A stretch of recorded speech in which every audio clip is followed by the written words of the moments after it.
This channel does not promote any violent, harmful, or illegal activities. All content provided by this channel is meant for an educational purpose only.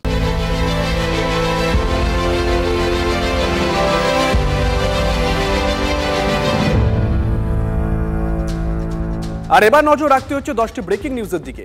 আজকের বড় খবর, রাজ্যে এবার টোটোতেও number plate. টোটো নিয়ন্ত্রণে এমনই সিদ্ধান্ত নিয়েছে পরিবহন দপ্তর। কিউআর কোড সহ নম্বর প্লেট থাকবে টোটোগুলোতে। 1000 টাকা দিয়ে রেজিস্ট্রেশন করাতে হবে টোটোকে। 6 মাস পর থেকে মাসে 100 টাকা দিতে হবে। বিমার আওতায় আনা হবে টোটোগুলোকে। আজকে 2 নম্বর ব্রেকিং, ডোনাল্ড ট্রাম্পের স্বপ্ন ভেঙে চুরমার। নোবেল শান্তি পুরস্কার পেলেন না মার্কিন প্রেসিডেন্ট। মারিয়া করিনা মাচাডো পেলেন নোবেল শান্তি পুরস্কার। ভেনেজুয়েলার বিরোধী দলনেত্রী মারিয়া করিনা মাচাডো। আজকে 3 নম্বর ব্রেকিং, জুবিন গর্গ মৃত্যু রহস্যে গ্রেপ্তার আরো 2 জন। জুবিনের 2 ব্যক্তিগত নিরাপত্তা অফিসারকে গ্রেপ্তার করা হয়েছে।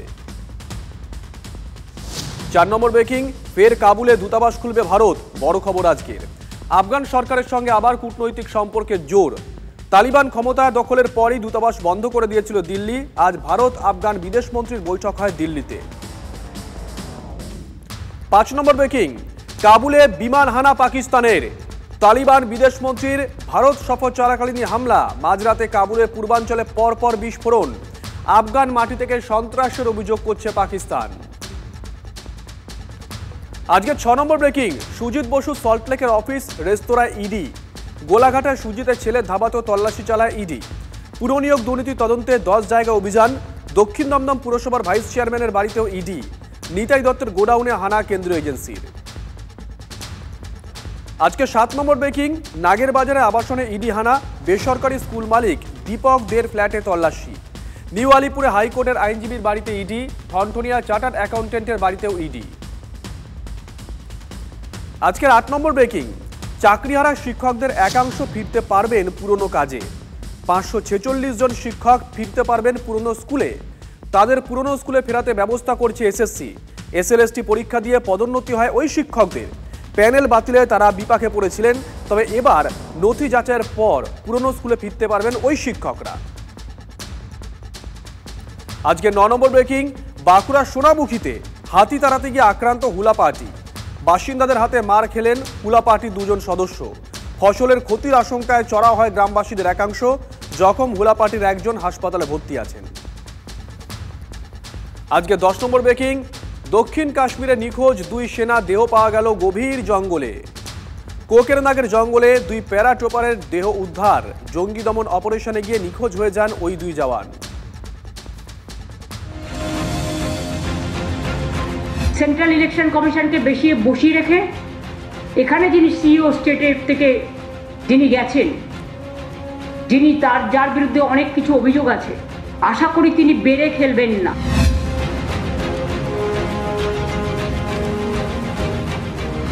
ক্ষমতা হারানোর ভয় পেয়েছেন, তাই আপনি এই ধরনের কথাবার্তা বলেছেন, যেটাকে আমি রাজনৈতিক ভাষাও বলবো না, গুন্ডাদের ভাষা বলে বলবো।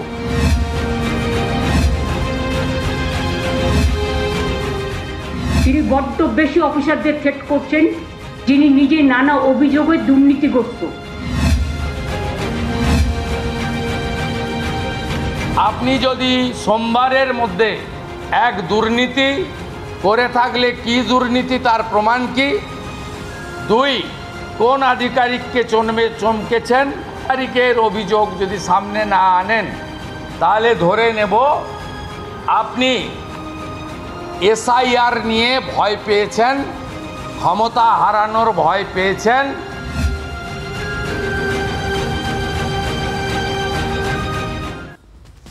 মনে আছে জগদীপ ধনকরের আমল? সেই সময় একবার রাজ্যের আমলাদেরই নিশানা করেছিলেন বাংলার তৎকালীন রাজ্যপাল জগদীপ ধনকর। তিনি বলেছিলেন, এ রাজ্যের আমলারা জনগণের নয়, রাজনৈতিক নেতাদের এবং রাজনৈতিক প্রভুদের সেবা করে থাকেন, মানে মমতা জমানায়। ধনকরের মন্তব্যে সেই সময় তোলপাড় পড়ে গিয়েছিল। আর আজ মুখ্যমন্ত্রীর নিশানায় রাজ্যের মুখ্য নির্বাচনী আধিকারিক। ক্রমান্বয়ে তিনি আক্রমণ করে চলেছেন সিইওকে, চিফ ইলেকশন অফিসার যিনি। অথচ এই অফিসার ছিলেন রাজ্যেরই অফিসার। একদা রাজ্যের আমলার বিরুদ্ধেই মুখ্যমন্ত্রীর এত রাগ কেন? সেন্ট্রাল ইলেকশন কমিশনকে বেশি বসিয়ে রেখে এখানে যিনি সিইও স্টেটের থেকে যিনি গেছেন, যিনি যার বিরুদ্ধে অনেক কিছু অভিযোগ আছে, আশা করি তিনি বেড়ে খেলবেন না। মুখ্যমন্ত্রী নিশানায় রাজ্যের মুখ্য নির্বাচনী আধিকারিক। একদা বাংলারই অফিসার মনোজ কুমার আগরওয়াল রাজ্যের মুখ্য নির্বাচনী আধিকারিক পদে বসেন গত মার্চ মাসে। 1990 ব্যাচের অফিসার মনোজ কুমার আগরওয়াল রাজ্যের মুখ্য নির্বাচনী আধিকারিক পদে বসার আগে অতিরিক্ত মুখ্য সচিব হিসেবে দায়িত্ব সামলেছেন বন দফতর এবং প্রাকৃতিক বিপর্যয় মোকাবিলা এবং সিভিল ডিফেন্স দফতরে। তার আগে প্রশাসনিক কর্মীবর্গ দফতর, খাদ্য দফতর, দমকল, উত্তরবঙ্গ উন্নয়ন দফতরের অতিরিক্ত সচিব পদে দায়িত্ব সামলেছেন। সেই একদা রাজ্যের আমলার বিরুদ্ধেই নিশানা মুখ্যমন্ত্রী। কেন? সেই ডাকাত কিনা রেকমেন্ড করে, যার বাড়ি থেকে অনেক অনেক কোটি কোটি টাকা নিচে ফেলে নিয়েছিল সিবিআই কে দেখে। বেশি কথা বলবেন না, আমি জানি কার কি ক্ষমতা। আমাকে ঘাটাবেন না, আমাকে ঘাটালে আমি ইতিহাস বের করে দেবো। সেদিন কারোর নাম নেননি, তবে মুখ্যমন্ত্রী নিশানায় কে বুঝতে অসুবিধা হয়নি কারো। 2009 সালে নিউ দিল্লির ডিডিএ ল্যান্ড ডিপার্টমেন্টে থাকাকালীন মনোজ কুমার আগরওয়ালের বিরুদ্ধে আয় বহির্ভূত সম্পত্তির অভিযোগ ওঠে। সিবিআই তদন্ত শুরু হয়, তবে 2015 সালেই অভিযোগ খারিজ করে দেয় সিবিআই। সেই মনোজ কুমার আগরওয়ালকেই রাজ্যের মুখ্য নির্বাচনী আধিকারিক পদে নিয়োগ করেছে জাতীয় নির্বাচন কমিশন।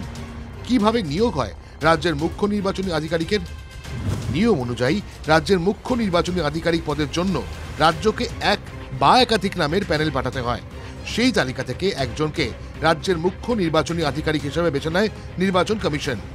প্রথমে 3 জন জুনিয়র অফিসারের নাম পাঠিয়েছিলেন, যাকে ইলেকশন কমিশন অ্যাকসেপ্ট করেনি।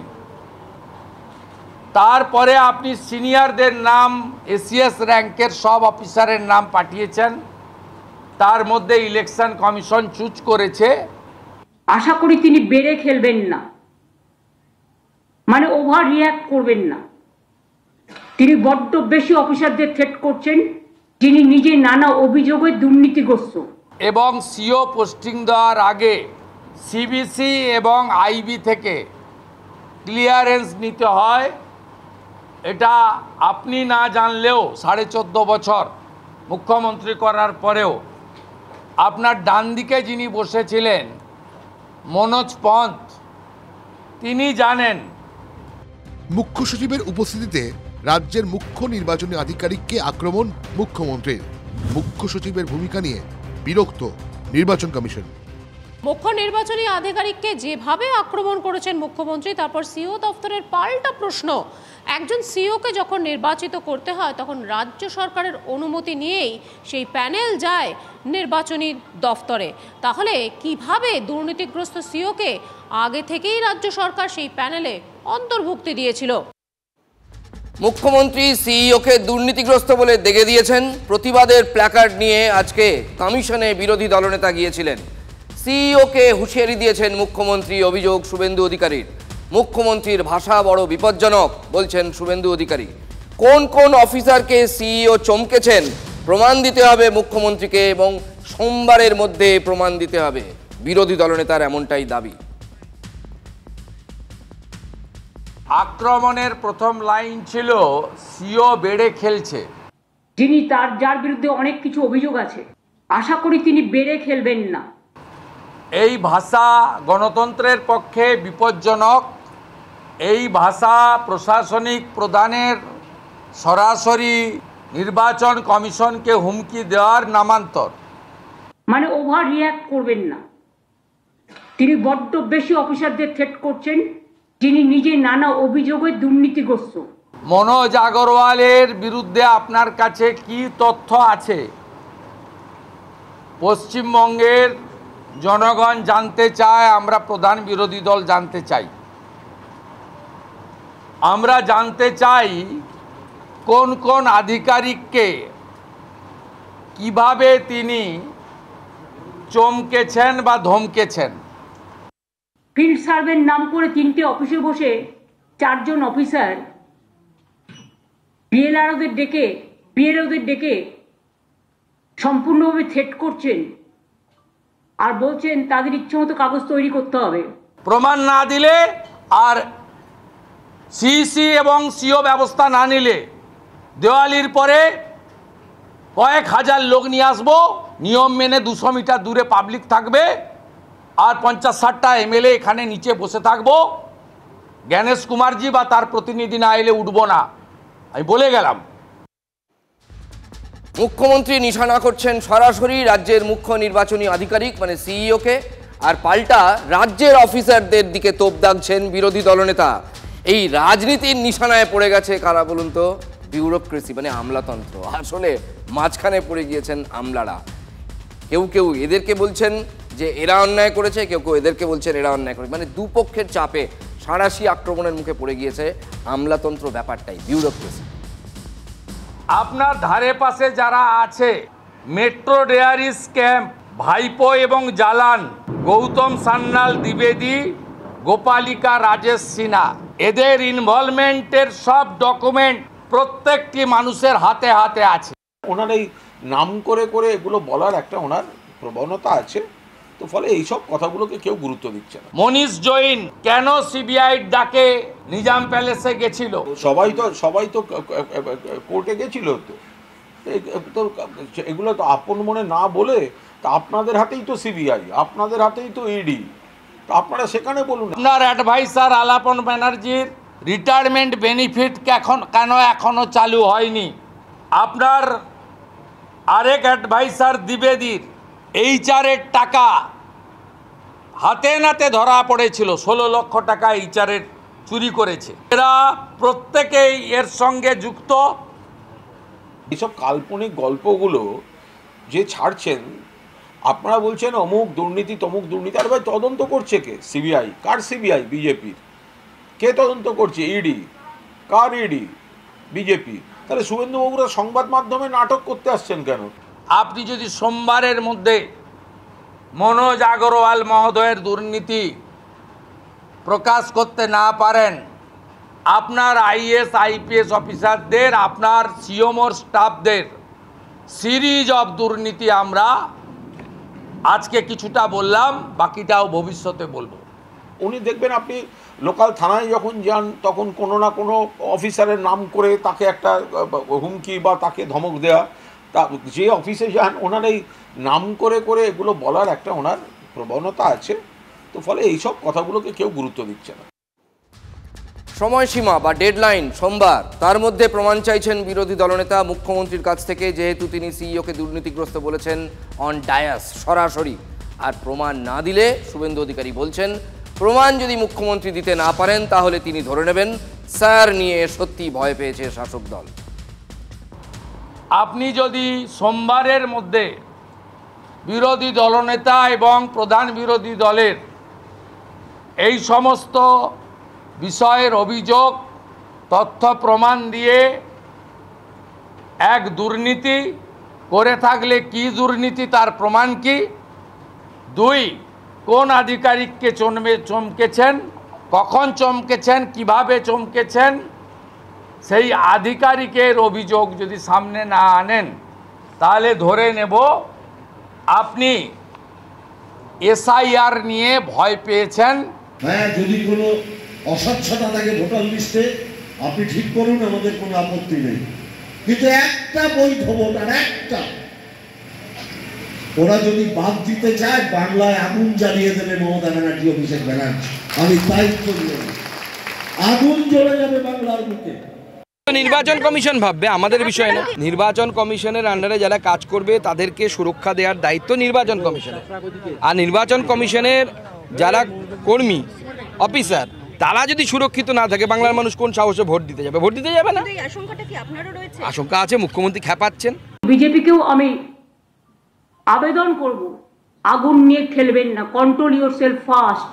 তাদেরকে বলছেন বা নেমে তোমরা ভ্যান্ডালিজম শুরু করো, আমি তাদেরকে অনুরোধ করব কোনো ভ্যান্ডালিজমে নামবেন না। কারণ আপনারা যদি অন্যায় করেন, অশান্তি করেন, কেন্দ্রীয় বাহিনী নামবে, বিএসএফ নামবে, সিআরপিএফ নেমে যাবে, গুলি চলবে, আপনার পরিবারের লোক মারা যাবে। মমতা বন্দ্যোপাধ্যায়ের পরিবারের লোক কিন্তু গিয়ে রেল লাইন ভাঙবে না। কোনো বিজেপির নেতা আপনাদের প্রলোভন দেয় ধরে রাখবেন, বলবেন আমার নাম যদি বাদ যায় ভাই তোমাকে ছাড়বো না, তোমাকে ছাড়বো না। কারুর নাম বাদ গেলে বিজেপির নেতাদের পাড়ায় পাড়ায় ধরবেন, আমি দায়িত্ব নিয়ে বলছি। আমি বলেছিলাম না কি বাংলায় জেনজি দরকার আছে। এভাবে 2021 সালে অত্যাচার হয়েছিল, প্রায় 56টার উপরে খুন হয়েছিল, হাজার হাজার বাড়িঘর পুড়িয়ে দেওয়া হয়েছে, বহু লোকের চাকরি চলে গেছে। তো বাংলায় শুধু ওই একটা রাজনৈতিক দল আমি হই বা অন্য কোনো রাজনৈতিক দল শুধু বললে হবে না, বাংলায় দরকার আছে। অর্জুন সিং এর মতো একজন প্রকৃত গান্ধীবাদী, অহিংস, শান্তিকামী, সংহতিকামী, একনিষ্ঠ নেতা, যার একই সঙ্গে শান্তি সম্পর্কে জ্ঞান, আবার একই সঙ্গে আগ্নেয়াস্ত্র সম্পর্কে জ্ঞান, তো এইরকম একজন নেতা যদি গণ অভ্যুত্থানের ডাক দেন, তো তাহলে তো তার পরিবার, চারপাশ, পাড়া ওসব থেকেই আগে একটা অভ্যুত্থান হওয়া উচিত।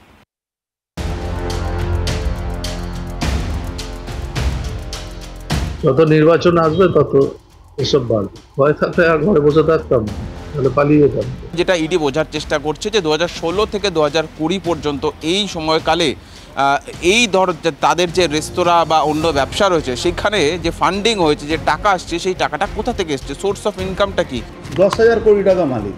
তো ইমিডিয়েট এইসব লোককে তো অ্যারেস্ট করে এদের প্রপার্টি জব্দ করা দরকার।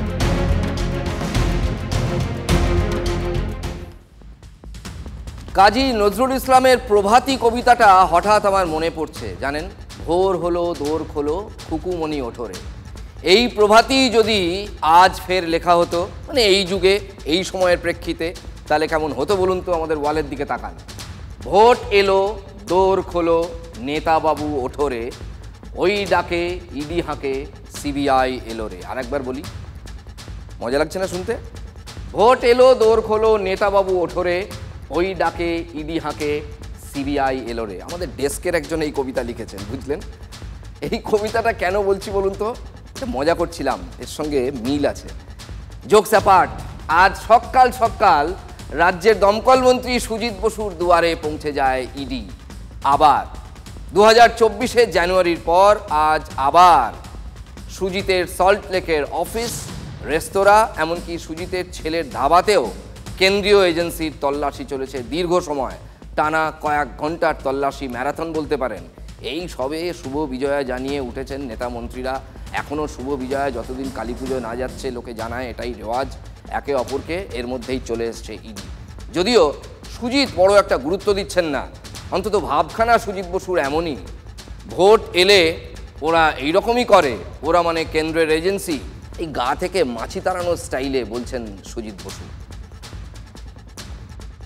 প্রত্যেকবারই এটা করে, ইলেকশন যখন আসে তখন বিশেষ করে যারা পার্টিতে অ্যাক্টিভলি কাজ করে তাদের বাড়ি, অফিস, এসব জায়গায় যায়। আজকে আমার অফিসে গেছে, রেস্টুরেন্টে গেছে, তা গেছে, ওরা ওদের কাজ করছে, করুক। আবহাওয়া যে বৃষ্টি আসবে কিনা, এ হবে কিনা, এগুলো তো আবহাওয়া অফিস বলবে। আর ভোট আসছে কিনা, এই ভোট এগিয়ে এসছে, এগুলো সেন্ট্রাল এজেন্সির অফিসগুলোর মুভমেন্ট বলে দেয়। এর আগেও রেট হয়েছে, আমাদের বাড়িতেও তো এসছে, নিতাইয়ের বাড়িতেও গেছে, কিছু তো পাইনি ওরা।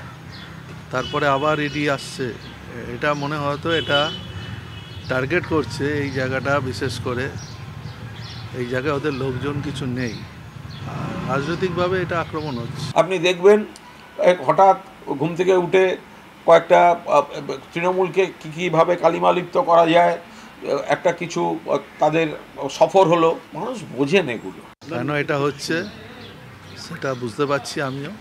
ঠিক আছে, ওদের কাজ ওরা করুক, মানে দুর্নীতিটা ওদের কাজ ওরা করুক, আমাদের কাজ আমরা করব। কারণ না, সে তো দুর্নীতি অনেক কিছু বলেছে, প্রমাণ থাকতে হবে। তো আমি আপনার নামে বলে দিলাম দুর্নীতি করেছে, আর এখানকার মানুষ জানে সব থেকে বেশি, আমার সার্টিফিকেট এখানকার মানুষ।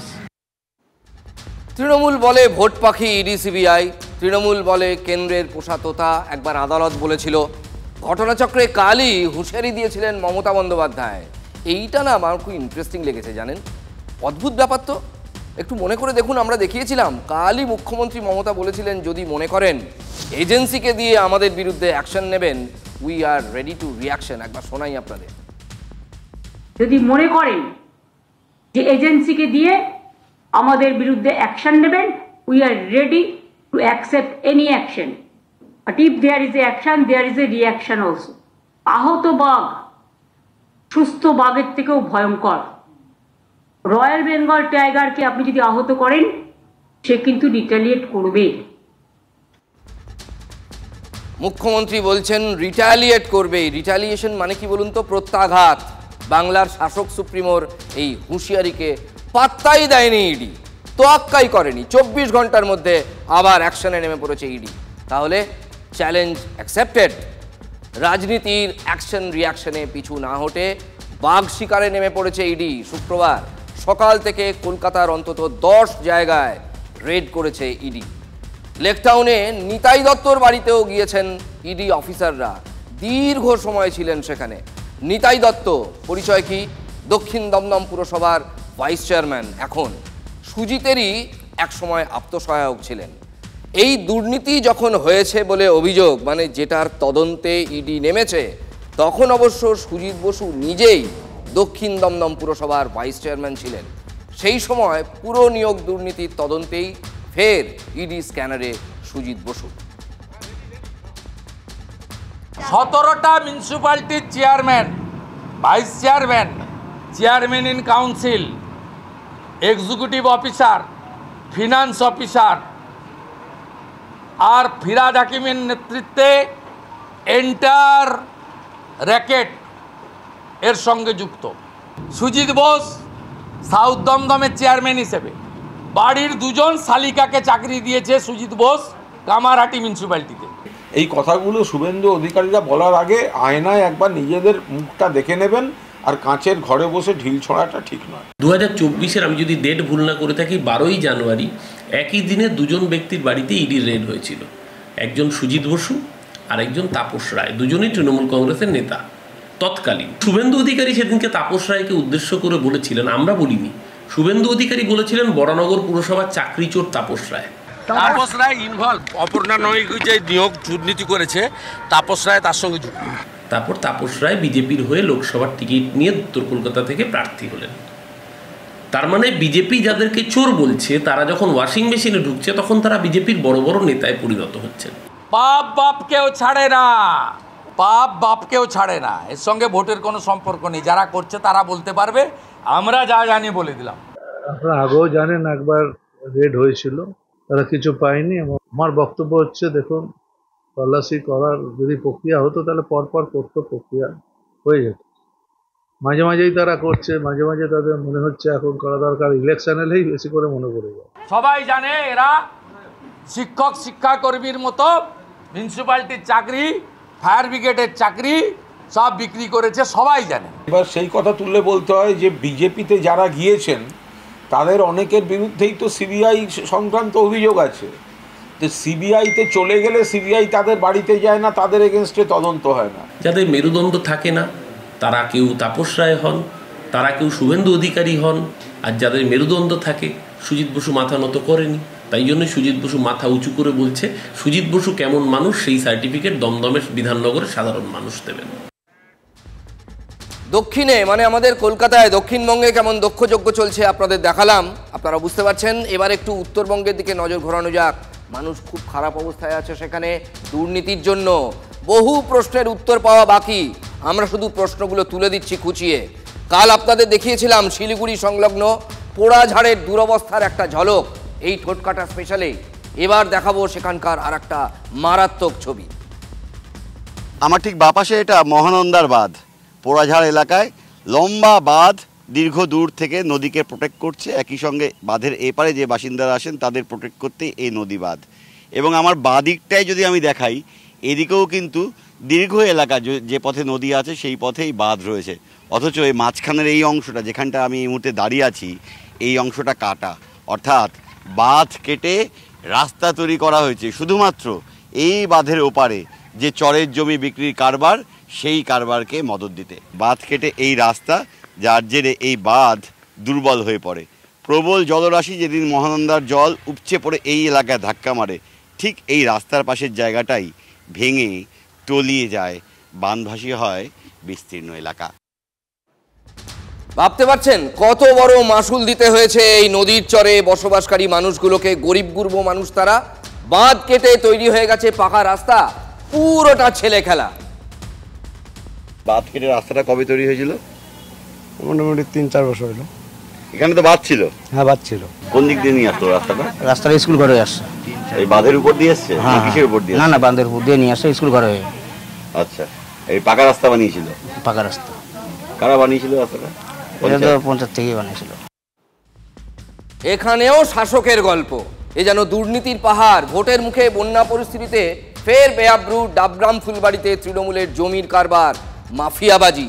অথচ খোদ মুখ্যমন্ত্রী একটা সময়ে এই জমি মাফিয়াদের বিরুদ্ধে গর্জে উঠেছিলেন, নিজের দলের লোকের ওপরেও খেপে গিয়েছিলেন।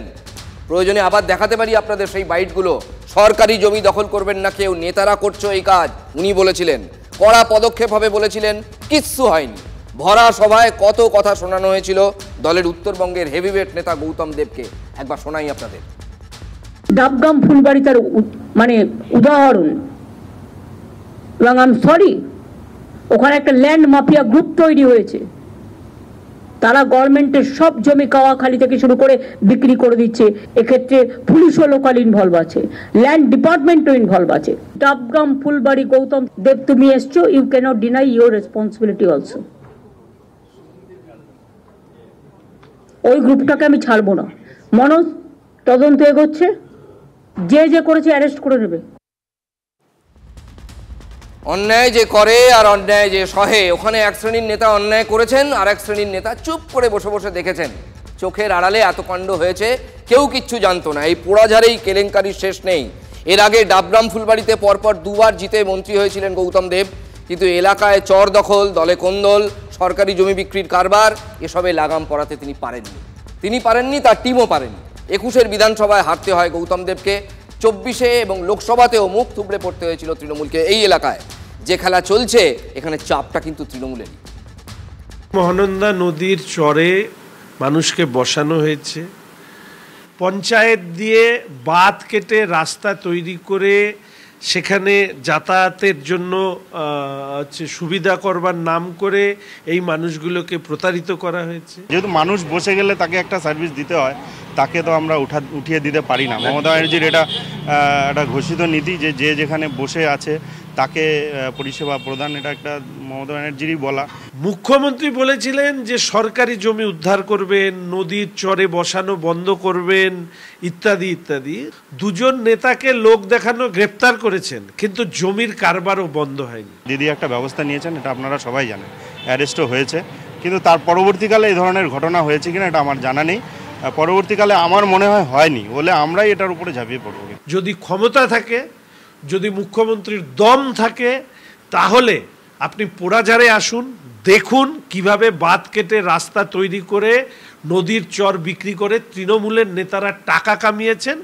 আপনার এই ক্ষমতা যে নেই সেটা আমি জানি, তবুও এই চ্যালেঞ্জটা আপনাকে করলাম।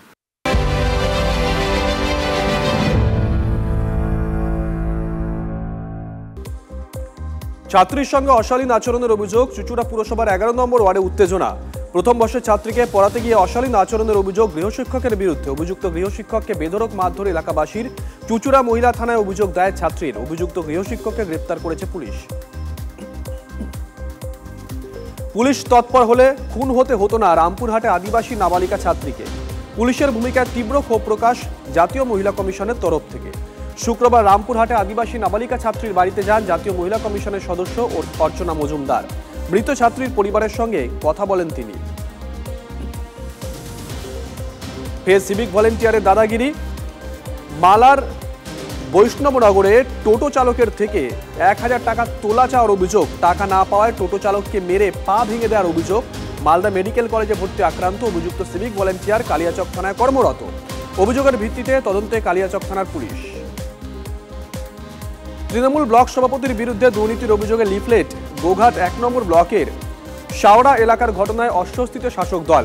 ব্লক সভাপতি কাজল রায়ের বিরুদ্ধে অভিযোগের পাহাড়। পোস্টারে লেখা, খুনের মামলার আসামিকে সভাপতি হিসেবে মানা যাবে না। গোটাটাই বিজেপি চক্রান্ত দাবি করেছে তৃণমূল নেতৃত্ব।